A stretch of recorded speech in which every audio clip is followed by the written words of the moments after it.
तो कुछ दिनों की देरी से ही सही, लेकिन मानसून की धमाकेदार एंट्री हो चुकी है। कहीं सैलाब का प्रकोप का दौर जारी है, तो कहीं बादलों ने लोगों को भीषण गर्मी से राहत दी है। सबसे पहले चलते हैं आकाश के पास, भोपाल से जो हमारे साथ जुड़ रहे हैं। आकाश, भोपाल का क्या हाल है? वहां पर बारिश ने लोगों को राहत दी है या वहां आफत का सबब बनी हुई है बारिश? देखिए, अगर भोपाल की बात करें तो भोपाल में ये बारिश राहत की तरह है, लेकिन पूरे एमपी में मानसून एक्टिव है। तो कई जिलों में अति भारी बारिश बीते कुछ दिनों से लगातार हुई है, जिसके चलते परेशानियां बढ़ी हैं। खास तौर पर नरसिंहपुर, सिवनी जैसे जिलों में बाढ़ जैसे हालात है। कई जगहों पर जो आवागमन है, ट्रैक है, वो बाधित हुए हैं, क्योंकि लगातार यहाँ पर तेज बारिश का दौर देखने को मिल रहा है। और मौसम विभाग का मध्य प्रदेश में अनुमान ये भी है कि अगले 2 दिनों तक अति भारी बारिश से भारी बारिश तक की संभावना बनी रहेगी।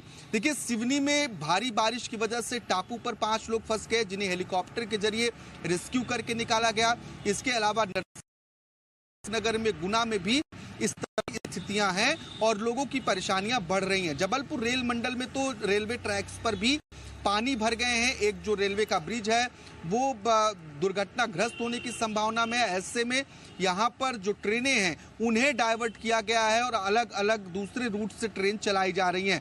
तो बारिश कहीं राहत जैसी है मध्य प्रदेश में, तो कहीं आफत जैसी महसूस हो रही है, क्योंकि लगातार तेज बारिश का दौर एमपी में देखने को मिल रहा है। भोपाल में हालांकि अभी मौसम साफ है, लेकिन कुछ देर पहले तक यहाँ पर भी हल्की बूंदाबांदी और बादल जैसी स्थिति थी। और आज के लिए भी मौसम विभाग ने प्रदेश के लगभग सभी जिलों में बारिश का अलर्ट जारी किया। कुछ जिलों में अति भारी बारिश का ऑरेंज अलर्ट, जबकि अन्य जिलों में येलो अलर्ट जारी किया गया है। चलिए, अब जरा चलते हैं उत्तराखंड, जहां पर रामानुज इस वक्त हमें ग्राउंड रिपोर्ट बताएंगे। रामानुज, उत्तराखंड में मौसम का क्या हाल है? चारधाम यात्रा पर हमने देखा था कि जब ज्यादा बारिश हुई तो थोड़ा उसको रोका भी गया, हालांकि दोबारा शुरू हुई है, लेकिन फिलहाल क्या हाल है उत्तराखंड में? दीपक, उत्तराखंड में आज अगर पूरे दिन के हिसाब से देखते हैं तो रुक रुक कर बारिश का सिलसिला नजर आया है। और राजधानी देहरादून में सुबह से कई इलाकों में हल्की बूंदाबांदी हुई है, लेकिन मौसम विभाग का जो पूर्वानुमान है उसके मुताबिक आने वाले 3 दिनों में उत्तराखंड में अगर देखते हैं तो उत्तरकाशी, रुद्रप्रयाग, चमोली, पिथौरागढ़, बागेश्वर, अल्मोड़ा जैसे जो ऊंचाई वाले इलाके हैं इनमें बारिश की संभावना बताई गई है। और सबसे बड़ी बात यही है कि उत्तराखंड में 4 धाम यात्रा चल रही है। बद्रीनाथ, केदारनाथ, गंगोत्री, यमुनोत्री और हेमकुंड साहिब की यात्रा है, जिसमें लाखों श्रद्धालु देश के अलग अलग कोने से पहुंचे हुए हैं। जिस तरह से मौसम विभाग का पूर्वानुमान है उसके मुताबिक प्रदेश सरकार ने सभी श्रद्धालुओं से मौसम के रुख को देख करके ही यात्रा करने की अपील की है। दूसरी तरफ आज बद्रीनाथ धाम के नेशनल हाईवे पर कुछ लैंडस्लाइड होने की वजह से यातायात बाधित रहा है, और ऐसे में अधिकारियों को सरकार ने निर्देश दिया था कि मौके पर पहुंचकर जल्द से जल्द जो रोड ब्लॉक हुआ है उसको खोलने का काम किया जाए। लेकिन 3 दिनों का जो ऑरेंज अलर्ट है वो प्रदेश के 5 जिलों में है। ऐसे में जो श्रद्धालु देश विदेश के यात्रा करने के लिए आ रहे हैं उनसे बार बार सरकार अपील कर रही है कि मौसम का जैसे ही मिजाज बदलता है वो सुरक्षित स्थानों पर रहे। और इसके लिए देहरादून से लेकर के चाहे उत्तरकाशी है या रुद्रप्रयाग, चमोली, जिन क्षेत्रों में फिलहाल यात्रा चलती है वहां के अधिकारियों को 24 घंटे अपने मोबाइल को ऑन रखने के लिए सरकार की तरफ से दिशा निर्देश दिया गया है। और जिस तरह से आप हमारे पीछे की तस्वीर देख भी रहे कि ये पर्वतीय क्षेत्र है, यहाँ पे अचानक मौसम बदलता है और ऐसे में जो यात्री आते हैं उनको किसी तरह से कोई परेशानी ना हो उसके मद्देनजर सरकार की तरफ से बार बार दिशा निर्देश दिए जा रहे हैं। एक आखिर में महत्वपूर्ण बात बताना चाहूँगा कि जो अभी चूंकि बारिश की शुरुआत हुई है, ऐसे में जो पर्वतीय क्षेत्र है उसके साथ में मैदानी क्षेत्रों में देहरादून, हरिद्वार और ऊधम सिंह नगर इलाकों में भी बारिश हुई है। गर्मी से काफ़ी राहत है, लेकिन पर्वतीय क्षेत्रों में मानसून के आने की दस्तक की जो बात है उससे पूरी तरह से बदलाव देखने को मिला है। तो आने वाले 3 दिनों में मौसम का और मिजाज बदल सकता है, इस तरह की संभावना है। बिल्कुल, अभी आने वाले कुछ दिन बारीकी से नजर बनाए रखना होगा। मौसम विभाग के जो चेतावनियां हैं, सावधानी बरतने के लिए जो हिदायत है वो बहुत जरूरी होंगी मद्देनजर रखना अगर आप पहाड़ों का रुख कर रहे हैं। पहाड़ों का जब जिक्र आता है, शिमला और उसके आसपास का जिक्र ना हो, हिमाचल प्रदेश का जिक्र ना हो, ऐसा कैसे हो सकता है? यहां 5 जुलाई तक मौसम खराब बने रहने की संभावना मौसम विभाग जाहिर कर रहा है। तमाम सड़कें प्रभावित हुई हैं। आज भी येलो अलर्ट था। हमारी सहयोगी समीक्षा राणा इस वक्त हमारे साथ हैं शिमला से। समीक्षा, बताइए हिमाचल का क्या हाल है? येलो अलर्ट जारी किया गया था, इस वक्त ग्राउंड के हालात क्या हैं? बिल्कुल, देखिए जिस तरह से हिमाचल प्रदेश में मॉनसून ने दस्तक दी है, उसके बाद कहीं न कहीं पूरे प्रदेश भर से जो खबरें सामने आ रही हैं, लैंडस्लाइड जैसी 9 घटनाएं अभी तक, हालांकि 24 जून को ही हिमाचल प्रदेश में मॉनसून ने दस्तक दी है और 24 जून के से आज तक जो है वो 9 लैंडस्लाइड की घटनाएं हिमाचल प्रदेश में सामने आ चुकी हैं। 19 लोग अपनी इस मॉनसून के दौरान अपनी जान गंवा चुके हैं और इसी के साथ में अगर बात करें जिस तरह से संपत्ति का कई गुना नुकसान जो है वो बढ़ जाता है, तो 219 करोड़ की संपत्ति का नुकसान हिमाचल प्रदेश में हो चुका है और कई मवेशी अपनी जान गंवा चुके हैं। इस बार हिमाचल प्रदेश में मॉनसून ने धमाकेदार एंट्री की है। मॉनसून की एंट्री के बाद कहीं ना कहीं रिकॉर्ड मैंने आपको डेटा आपको बताया है कि इस तरह का नुकसान हिमाचल प्रदेश को हुआ है। हालांकि अभी भी आने वाले 5 दिनों में भी हिमाचल प्रदेश में येलो अलर्ट जारी किया गया है। तो हिमाचल प्रदेश में मॉनसून की जो रफ्तार देखी गई है, जो इंटेंसिटी मॉनसून की रही है, वो काफी ज्यादा रही है। हालांकि अगर पिछले वर्ष की बात करें तो पिछले वर्ष में हिमाचल प्रदेश में जो नुकसान का आंकलन किया गया था वो काफी ज्यादा था, लेकिन इस बार अगर देखें तो मॉनसून की रफ्तार जो है वो काफी ज्यादा तेज दिखाई दी है। पूरे प्रदेश भर में ये अलर्ट जारी किया गया है सिर्फ 3 जिलों को छोड़कर। और हिमाचल प्रदेश में इस वक्त जो सीजन है वो पीक सीजन हिमाचल प्रदेश में इस वक्त चल रहा है और लगातार प्रशासन विभाग की ओर से भी सैलानी जो हिमाचल प्रदेश का रुख कर रहे हैं उन्हें ये हिदायत दी जा रही है, जो सैलानी हिमाचल आ रहे हैं, एक बार पहले मौसम का अपडेट लें, उसके बाद हिमाचल प्रदेश में आए, क्योंकि जिस तरह से पर्यटक हैं वो काफी दुर्घटनाओं का शिकार हो जाते हैं नदी नालों के पास, क्योंकि बहुत खूबसूरत वादियां हैं तो उन्हें निहारने के लिए जाते हैं तो कहीं ना कहीं दुर्घटनाओं का शिकार हो जाते हैं। इसलिए विभाग की ओर से, प्रशासन की ओर से लगातार सतर्कता बरतने की हिदायत जो है वो दी जा रही है, अपील लगातार पर्यटकों से की जा रही है और स्थानीय लोगों से की जा रही है। तो हिमाचल प्रदेश में कहीं ना कहीं मानसून के दस्तक के साथ एक काफी भयानक भी एक तरह का मंजर हिमाचल प्रदेश में देखने को मिला। फ्लैश फ्लड, जिस तरह से हिमाचल प्रदेश में 9 लैंडस्लाइड की घटनाएं प्रदेश में हो चुकी हैं, तो कहीं ना कहीं प्रदेश सरकार की ओर से तैयारियां भी की जा रही हैं। लगातार जितने भी पर्यटक आ रहे हैं उन्हें जागरूक करने का भी प्रयास किया जा रहा है कि हिमाचल प्रदेश, हालांकि जो बुकिंग जिस तरह से की जाती है तो उन बुकिंग को कैंसिल ना करें, ये विभाग की ओर से कहा जा रहा है। और हिमाचल प्रदेश में जितने भी सैलानी आ रहे हैं उनके लिए भी ये कहा जा रहा है कि उनकी सुरक्षा सुनिश्चित की जा रही है, इसलिए हिमाचल प्रदेश आए, लेकिन कुछ सतर्कता के साथ और कुछ अपनी हिदायतें जो है वो मौसम विभाग की ओर से वो देख कर आए। बिल्कुल सही आपने कहा, सतर्कता के साथ आए, हिदायत को मद्देनजर रखें। जगह जगह भूस्खलन हुए हैं, 28 के आसपास सड़कें, जैसा कि हमारी सहयोगी बता रही हैं समीक्षा, 9 लैंडस्लाइड्स हो चुके हैं, जो मेजर जो लैंडस्लाइड्स हैं जो रिपोर्ट हुए हैं। और इसीलिए शिमला हो, मशोबरा हो, कांगड़ा हो, जगह जगह हम देख रहे हैं कि 40, 45, 50 मिलीमीटर तक बारिश दर्ज हुई है।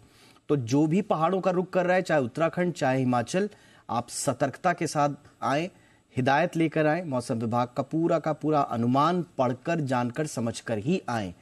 मैदानी एक और स्टेट का रुख करेंगे, राजस्थान के जयपुर से दीपक गोयल मेरे साथ हैं। दीपक, पहाड़ों पे तो स्थिति बहुत अच्छी नहीं है, लेकिन जयपुर और आसपास और पूरे राजस्थान का क्या हाल है?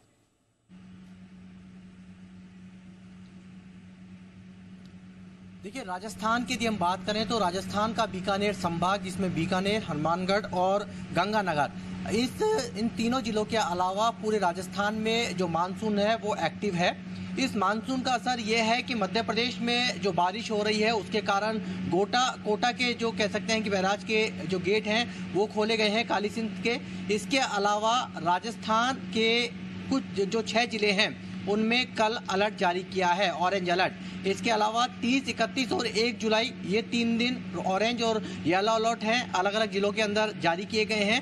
2 जुलाई को धीमी बारिश हो सकती है लेकिन उमस रहेगी। देखिए, अभी पिंक सिटी में हम हैं, जयपुर है जिसे कहा जाता है, और पिंक सिटी में मौसम है, सुबह से लगातार रिमझिम बारिश का दौर है वो शुरू है और अभी भी अवतरत ये जारी है। लेकिन जिस तरह का अलर्ट जारी किया है मौसम विभाग की ओर से, मौसम विभाग ने कल जो गुरुवार है उसमें 6 जिलों में अलर्ट जारी किया है और बीसलपुर जो कि एक पानी के लिए एक लाइफलाइन मानी जाती है, उसमें भी बारिश से उसका जो गेज है वो बढ़ा है। यानी कि 11 दिन का जो पानी है राजस्थान जहां से बीसलपुर में सप्लाई होती है, तो इस बारिश से उसका गेज बढ़ने से 11 दिन का पानी एक्स्ट्रा हुआ है। तो यानी कि कोटा संभाग के अंदर जो बारिश हो रही है और जो एमपी के अंदर बारिश हो रही है उसमें कोटा में असर दिखाई दे रहा है और वहाँ के जो कोटा बैराज के जो गेट हैं वो वहाँ पर खोले गए हैं और पानी की जो निकासी है वो की जा रही है। जोधपुर का कुछ ऐसे गांव हैं जहाँ पर पानी भरा है बारिश होने के कारण।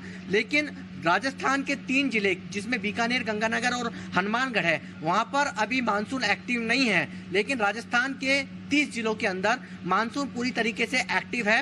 राजधानी जयपुर में या पूरे प्रदेश भर में, क्योंकि मौसम विभाग लगातार अपने अलर्ट जारी कर रहा है और अलर्ट जारी होने के साथ में आपदा प्रबंधन विभाग को भी अलर्ट जारी होते हैं और आपदा प्रबंधन विभाग जिला कलेक्टर्स अपने जो डीडीआई में हैं उनको अलर्ट जारी करता है। उसी तरीके की तैयारी भी उन्हें करनी पड़ती है, क्योंकि विप्रोजॉय जिस तरीके से आया उसमें जो नुकसान हुआ अलग अलग जिलों में, जिसमें 7 लोगों की डेथ भी हुई थी, मकानों को क्षतिग्रस्त हुए थे, पोल हैं या कह सकते हैं ट्रांसफार्मर्स हैं, बिजली के पोल हैं, वो बड़ी संख्या में क्षतिग्रस्त हुए थे। उसको लेकर सीएम जो अशोक गहलोत है वो लगातार नजर बनाए हुए थे, उन्होंने हवाई सर्वे भी किया। लेकिन इतना जरूर है कि जब बारिश राजधानी जयपुर में आती है तो वो इंतजामात नहीं हो पाते हैं जितने दावे किए जाते हैं, और वही जो इंतजामात के जो दावे किए जाते हैं वो इस बारिश के पानी के अंदर ओवरफ्लो होकर बह भी जाते हैं। इसलिए पुख्ता इंतजामात की तो बेहद जरूरत है। लेकिन इतना जरूर है कि आज भी ये बारिश भले ही हो रही है लेकिन उमस है वो भी हो रही है। लोग, क्योंकि आज देखिए अवकाश का दिन है, ईद का मौका है, तो लोग हैं अपने जो बारिश के मौसम के अंदर पिकनिक स्पॉट्स पर हैं वो निकल चुके हैं। लेकिन इस बारिश का इंतजार सभी को रहता है, क्योंकि जब ऊपर से रहमत बरसती है तो रहमत का इंतजार सभी को लेता है। लेकिन इस रहमत को सजोने के लिए हमारा सिस्टम भी उतना ही मजबूत होना चाहिए। लेकिन इतना जरूर है कि 1 तारीख तक 30, 31 और 1 3 दिन अलग अलग जिलों के अंदर येलो और ऑरेंज अलर्ट जहां जारी किया हुआ है वहां सभी ने पुख्ता इंतजाम किए हुए हैं। जी एब्सोल्युटली, आपने बिल्कुल सही कहा। बारिश का इंतजार हर किसी को रहता है, हर कोई चाहता है कि एंजॉय करे वो बारिश में, लेकिन उस तरह के जब इंतजामात नहीं होते हैं तो फिर सिस्टम पर सवाल जरूर उठते हैं। रामानुज के पास मैं जरूर चलूंगा, क्योंकि चारधाम यात्रा अपनी चरम पर थी, अच्छी खासी चल रही थी और अचानक से उस पर ब्रेक लग गया। तो वहां के कारोबारी जो हैं वो किस तरह की शिकायत कर रहे हैं और क्या सरकार उस पर कोई ध्यान दे रही है? रामानुज, कारोबार पर क्या कोई असर पड़ा है? हालांकि हम देखते हैं ये जून जुलाई का मौसम थोड़ा एक्सपेक्टेड होता है कि थोड़ा सा स्लो हो जाएगी यात्रा, तो स्थानीय कारोबारी भी इस चीज को समझते हैं, लेकिन उनकी भी अपनी परेशानी होंगी कारोबारी लिहाज से, जो उनका नुकसान हो रहा है या तो कारोबार थोड़ा मंद पड़ा है, इसको लेकर क्या सरकार कुछ सोच रही है? दीपक, बहुत ही महत्वपूर्ण सवाल है कि चूंकि चारधाम की यात्रा केवल एक धार्मिक यात्रा नहीं है, बल्कि ये उत्तराखंड की जो इकोनॉमी है उसकी ये बैकबोन है। तो ऐसे में प्रदेश सरकार की तरफ से जरूर कोशिश रहती है कि किसी तरह से जो श्रद्धालु यहाँ पहुँचते हैं, पर्यटक या सैलानी पहुँचते हैं, उनको कोई परेशानी ना आने पाए।